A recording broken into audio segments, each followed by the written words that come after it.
Friendship day సందర్భంగా 7 స్నేహితులు సరదాగా గడపటానికి వచ్చినటువంటి ప్లేస్ ఇదే.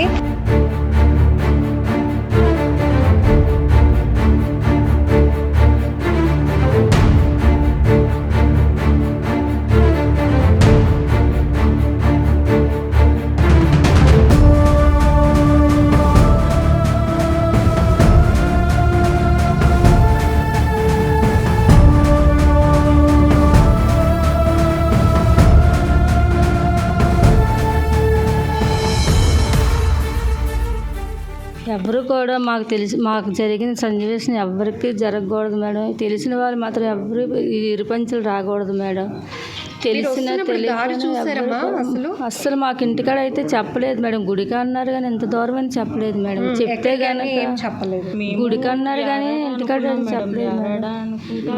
మేము ఇక్కడ ఏరాడ బీచ్కి వస్తున్నాం అని అంతే, గంగవరం బీచ్కి వస్తున్నాం అంటే అసలు మేము పంపించకపోదు మేడం. సిటీలో అయితే ఆర్కే బీచ్ ఉంది కదా, కానీ మాకు తెలిసినందు మాత్రం ఈ ఏరియాలోకి ఎవరూ రాకూడదు మేడం. బీచ్కి వచ్చినా టెంపుల్కి వచ్చినా ఎప్పుడో అందరూ ఉన్న ప్లేస్లో వచ్చినా పర్వాలేదు కదా మేడం. సింగిల్గా రావడం 10 మంది 20 మంది ఒక 2-3 మాత్రం ఈ ప్లేస్లోకి రాకూడదు మేడం. అసలు ఎంత అడవిలా ఉంది, చాలా అడవి మేడం. ఈ దారి ఎప్పుడు తెలియని ప్రదేశం మేడం. మాకే నిన్న ఎత్తుకునేటప్పటికి అలా అన్ని రోడ్లు ఎత్తుకొని ఇక్కడికి వస్తాడు 3 గంటలు అయింది మేడం. ఇంటికాడ మాకు 12 తెలిసింది మేడం.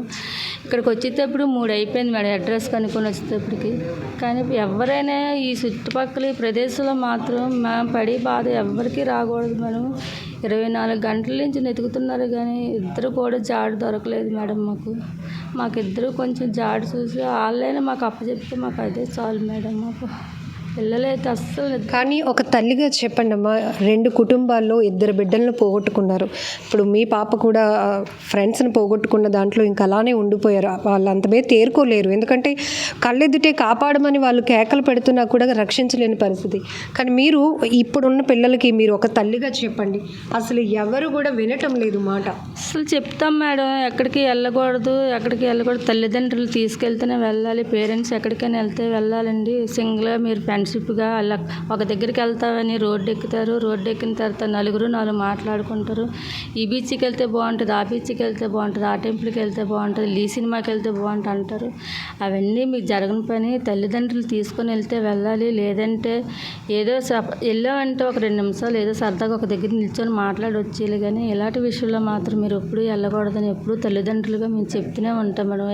ఎవరు కనిపించినా తెలిసిన వాళ్ళని తెలియని వాళ్ళని అదే చెప్తాను మేడం. మీరు హ్యాపీగా ఉండాలి. ఎవరికైనా మీకు తెలిసింది అవతల వారికి తెలియదు ఉంటుంది, మీరు కూడా తెలియజేయాలి, మీరు కూడా చెప్పాలి. ఆ ప్రదేశం బాగోలేదనేటప్పుడు మీరు కూడా వెళ్ళకూడదు. ఎదటి వాళ్ళు వెళ్ళి మీకు తెలిసినా సరే అటువైపు వెళ్ళకూడదనే చెప్తాం మేడం. మరీ ముఖ్యంగా ఆడపిల్లలైనా మగపిల్లలైనా చెప్తాం మేడం. పేరెంట్స్ గాన మగపిల్లలు ఎలాగ ఉండాలి, ఆడపిల్లలు ఎలాగ ఉండాలని చెప్తాం మేడం. బయటకు వెళ్ళాలంటే సమాజంలో ఎలా ఉండాలి, ఎలా చూడాలి అన్నీ మనకి పబ్లిక్గా టీవీలో వస్తున్నాయి, తెలుస్తున్నాయి, ఫోన్లో వస్తున్నాయి.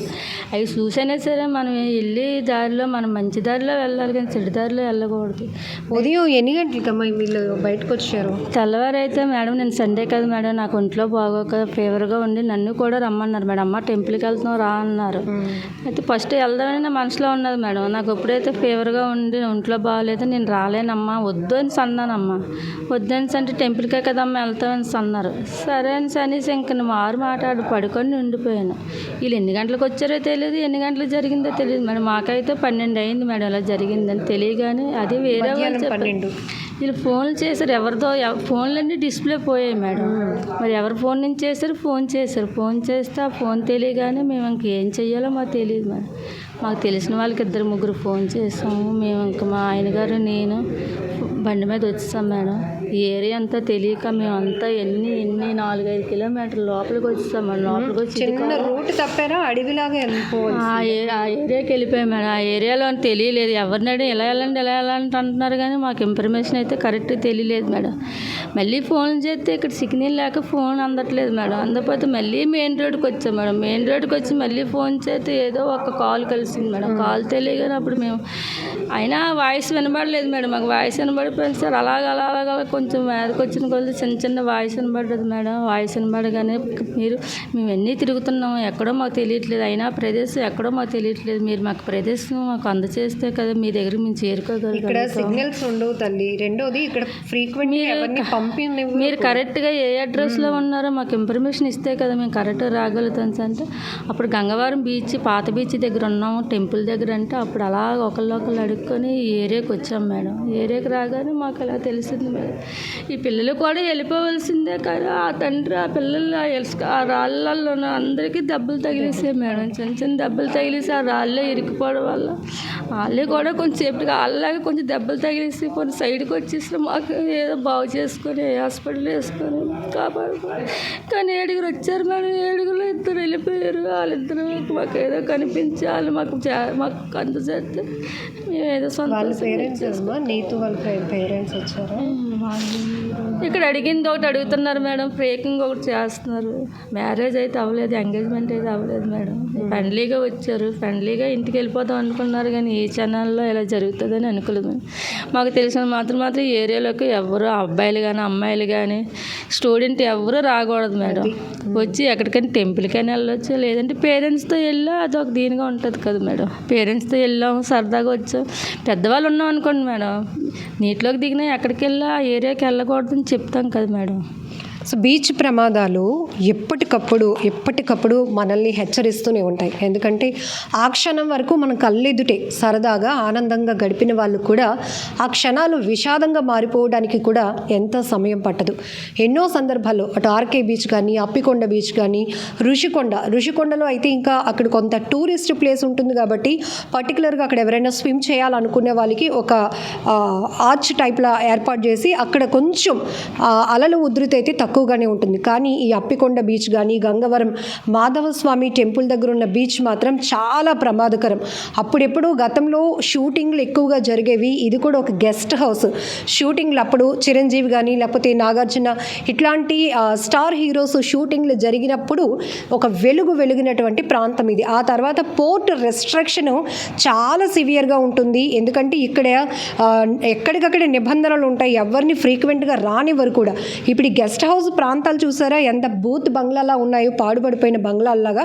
సో ఇలాంటి పరిస్థితుల్లో కూడా కొంతమంది యువత, అమ్మాయిలు కానీ అబ్బాయిలు కానీ ఫ్రెండ్షిప్ అని సరదాగా గడపాలని ఇన్స్టాలో చూసామో, యూట్యూబ్లో చూసామో, ఫేస్బుక్లో చూసామో అని ఆ చూపించడానికి, ఆ చూస్తున్న విజువల్స్కి అట్రాక్ట్ అయ్యి ఇక్కడికి వచ్చేస్తున్నారు తప్ప వస్తున్న ప్లేస్ ఎంత రిస్క్ ప్లేస్, సెక్యూరిటీ సేఫ్టీకి సంబంధించి ఎంత వరకు కరెక్ట్ అనేది మాత్రం ఎవ్వరూ ఆలోచించుకోవట్లేదు. ఇది కూడా ఎందుకు ఇంత ఆవేదనగా చెప్తున్నామంటే, మీరు ఇక్కడ అమ్మాయిలు కానీ అబ్బాయిలు కానీ ఒంటరిగా వస్తే చాలా డేంజరస్ రహదారిని దాటుకొని ఇక్కడికి రావాల్సి ఉంటుంది. ఇరుకైన రోడ్లు చుట్టూ కూడా ముళ్ళ పొదలు, ఒక అడవిని తలపించే విధంగా ఉంటుంది. ఆకతాయిలు ఎక్కువగా కదలికలు ఉంటాయి కాబట్టి ఎప్పుడు ఏం జరుగుతుందో కూడా ఊహించలేని పరిస్థితి. ఇప్పుడు ఆ తల్లి చెప్తోంది, ఇంట్లో ఫ్రెండ్స్తో వెళ్తాం, గుడికే వెళ్తామంటే వెళ్ళొచ్చేయండి అని పంపిస్తాం, కానీ అక్కడి నుంచి ఒక్కొక్కరు ఒక్కొక్క ప్లాన్లు వేసుకొని బయట తిరగడానికి వెళ్తే మేము మాత్రం వాళ్ళని ఎలా ఆపగలుగుతామమ్మా? ఆఖరికి నిన్న ఈ ప్రమాదం జరిగిందని మాకు ఫోన్ వస్తే ఇమీడియట్గా కలెక్టర్ ఆఫీస్ దగ్గర నుంచి మేము ఇక్కడికి వచ్చేటప్పుడు కూడా చాలా రూట్లు మిస్ అయిపోయాం, రావడానికి 3 గంటలు పట్టింది అంటున్నారు. ఇదంతా కొంచెం యువత, జనరేషన్ కొంచెం కేర్ఫుల్గా ప్రతి తల్లిదండ్రుల కన్నీళ్ళు, వాళ్ళ దుఃఖాన్ని మీరు అర్థం చేసుకునే ప్రయత్నం కూడా చేయండి. ఇట్లాంటి రిస్కులు మాత్రం దయచేసి చేయకండి.